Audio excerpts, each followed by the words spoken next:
আসসালামু আলাইকুম প্রিয় দর্শক, জানিয়ে দিব এখনকার আলোচিত সকল দেশীয় খবর। শুরুতেই জানিয়ে দেব সংবাদ শিরোনামগুলো। ভারতে অনুমতি ছাড়া ফাঁকা বাড়িতে নামাজ পড়ায় আটক 12। রুমিন ফারহানের বিরুদ্ধে মব সৃষ্টির অভিযোগ, ব্যবস্থা নিতে চিঠি প্রশাসন বিএনপির দিকে হেলে পড়লে সুষ্ঠু নির্বাচন প্রশ্নবিদ্ধ হবে বলছে জামায়াত। অংশগ্রহণমূলক নির্বাচন চাই, কোনো পক্ষপাত করিনি বলছেন সিসি। এবং সর্বশেষ জানাব, পেশি শক্তির দিন শেষ, এবার উৎসবমুখর পরিবেশে ভোট হবে বলছেন স্বাস্থ্য উপদেষ্টা।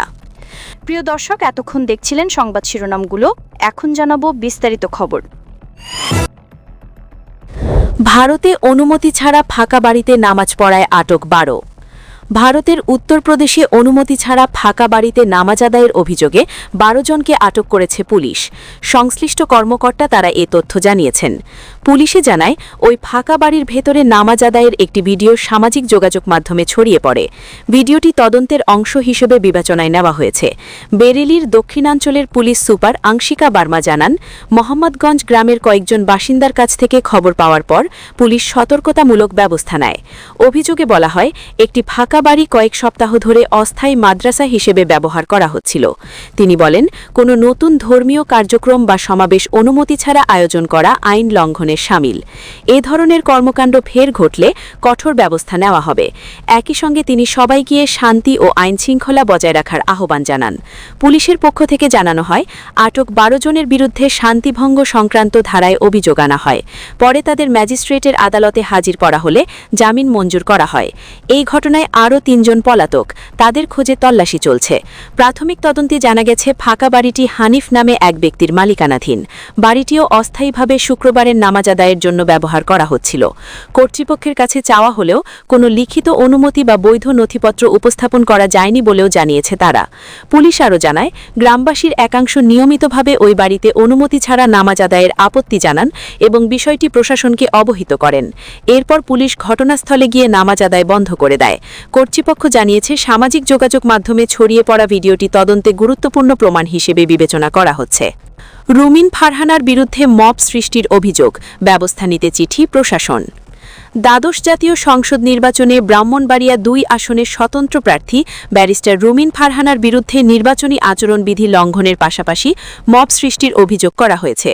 সহকারী রিটার্নিং অফিসার ও সরাইল উপজেলা নির্বাহী অফিসার মোহাম্মদ আবু বক্কর সরকার স্বাক্ষরিত এক চিঠিতে এ অভিযোগ আনা হয়। নির্বাচনী অনুসন্ধান ও বিচারিক কমিটি এবং সিনিয়র সিভিল জজ আশরাফুল ইসলামের কাছে এ চিঠি পাঠিয়ে আইনানুগ ব্যবস্থা নেওয়ার অনুরোধ জানানো হয়। চিঠিতে সামাজিক যোগাযোগ মাধ্যমে ছড়িয়ে পড়া ভিডিওর একটি লিঙ্ক উল্লেখ করা হয়। নির্বাচনের সহকারী রিটার্নিং কর্মকর্তা ও সরাইলের ইউএনও আবু বক্কর সরকার চিঠির বিষয়টি নিশ্চিত করেছেন। চিঠিতে অভিযোগ করা হয়, শনিবার সরাইল উপজেলার ইসলামাবাদ গ্রামে পেন্ডেল করে বিশাল জনসমাবেশের আয়োজন করেন রুমিন ফারহানা, যা নির্বাচন আচরণবিধি লঙ্ঘন। তাৎক্ষণিকভাবে সমাবেশ ভেঙে দেওয়া হয়। নির্বাহী ম্যাজিস্ট্রেট শাহরিয়া হাসান খান ভ্রাম্যমাণ ম্যাজিস্ট্রেট আদালত পরিচালনা করে জুয়েল মিয়া নামে একজনকে 40,000 টাকা জরিমানা করেন। এ সময় রুমিন ফারহানা নির্বাহী ম্যাজিস্ট্রেটকে আক্রমণাত্মকভাবে বৃদ্ধাঙ্গুল প্রদর্শন এবং আঙ্গুল উছিয়ে বারবার হুমকি প্রদর্শন করেন। চিঠিতে আরও অভিযোগ করা হয়, এ সময় রুমিন ফারহানার সঙ্গে থাকা জুয়েল মিয়া সহ মারমুখী আচরণ করেন। এতে মব সৃষ্টি করে বিচারিক কাজে বাধা এবং কর্তব্যরত ম্যাজিস্ট্রেটকে হুমকি প্রদান করেন, যা নির্বাচনী আচরণবিধির স্পষ্ট লঙ্ঘন। প্রশাসন বিএনপির দিকে হেলে পড়লে সুষ্ঠু নির্বাচন প্রশ্নবিদ্ধ হবে বলছে জামায়াত। দেশের প্রশাসন ধীরে ধীরে একটি নির্দিষ্ট রাজনৈতিক দলের দিকে ঝুঁকে পড়ছে বলে অভিযোগ তুলেছেন বাংলাদেশ জামায়াতে ইসলামীর নায়েবে আমির ড. সৈয়দ আবদুল্লাহ মোহাম্মদ তাহের। তিনি বলেন, এ ধারা অব্যাহত থাকলে সুষ্ঠু ও নিরপেক্ষ নির্বাচন নিয়ে জনগণের মধ্যে সংশয় ও হতাশা তৈরি হবে।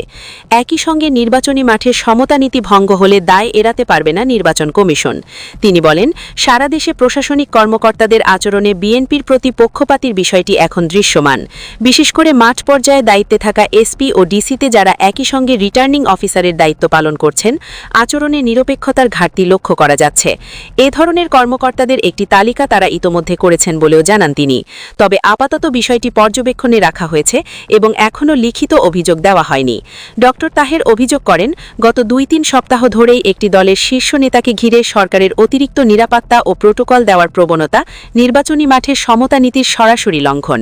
তিনি বলেন, কারো নিরাপত্তা বা প্রোটোকল প্রটোকলে আমাদের আপত্তি নেই, কিন্তু একটি প্রধান রাজনৈতিক দল হিসেবে বাংলাদেশ জামাতে ইসলামীর আমিরের প্রতিও একই ধরনের আচরণ নিশ্চিত করতে হবে, অন্যথায় এটি পক্ষপাতমূলক আচরণ হিসেবে বিবেচিত হবে।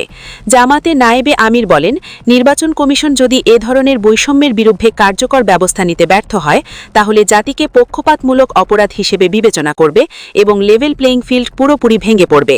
ড তাহের জানান, এসব বিষয়ে তারা সরাসরি প্রধান উপদেষ্টার দৃষ্টি আকর্ষণ করেছেন এবং প্রয়োজনে নির্বাচন কমিশন যথাযথ ভূমিকা না নিলে প্রধান উপদেষ্টার হস্তক্ষেপ কামনা করেছেন।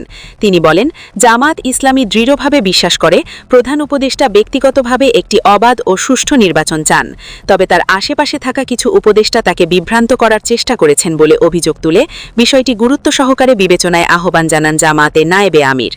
এদিকে দীর্ঘদিনের দাবির প্রেক্ষিতে ভোট কেন্দ্রে সিসি ক্যামেরা স্থাপনের বিষয়ে আশাবাদ ব্যক্ত করেন ড তাহের।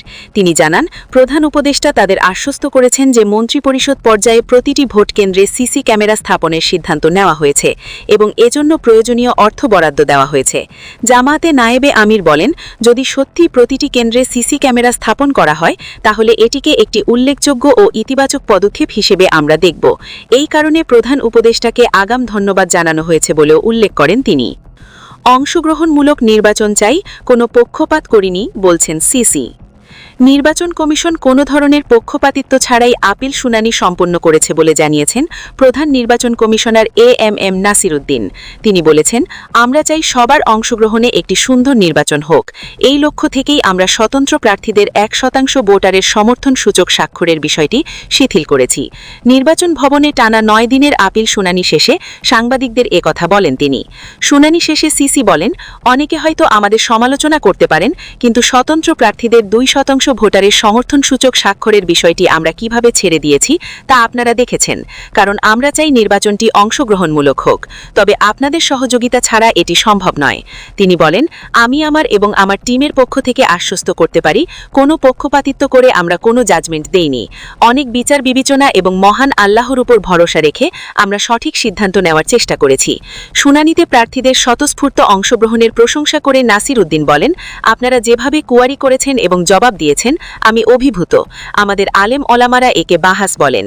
আপনাদের এই ধৈর্যশীল আচরণের জন্য ইসির পক্ষ থেকে মোবারকবাদ জানাই। তিনি আরও বলেন, আপনারা সকাল থেকে রাত পর্যন্ত ধৈর্য ধরে বসেছিলেন। অনেকেই আমাদের আগেও এসেছেন। আপনাদের এই সহযোগিতার জন্য আমরা অত্যন্ত কৃতজ্ঞ। নির্বাচন কমিশনার আবুল ফজল মোহাম্মদ সানুল্লাহ বলেন, যেসব ঋণখেলাপিকে আমরা ছাড় দিয়েছি তা কিছুটা মনে কষ্ট নিয়েই দিয়েছি। শুধুমাত্র আইন তাদের পারমিট করেছে বিধায় আমরা প্রার্থিতা বৈধ করতে বাধ্য হয়েছি। পেশি শক্তির দিন শেষ, এবার উৎসবমুখর পরিবেশে ভোট হবে বলছেন স্বাস্থ্য উপদেষ্টা। স্বাস্থ্য উপদেষ্টা নুজাহান বেগম বলেছেন, নির্বাচনের প্রতিটি ভোট কেন্দ্রে ও পুলিশের কাছে সিসি ক্যামেরা থাকবে।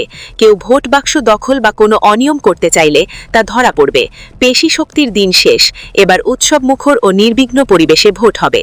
তিনি বলেন, আমরা এমন একটা দেশ চাই যেখানে আমাদের ছেলেমেয়েরা নিরাপদে স্কুল কলেজে যেতে পারবে, তাদের মেধা অনুযায়ী চাকরি পাবে, কোনো রকমের দুর্নীতি বা চাঁদাবাজি থাকবে না।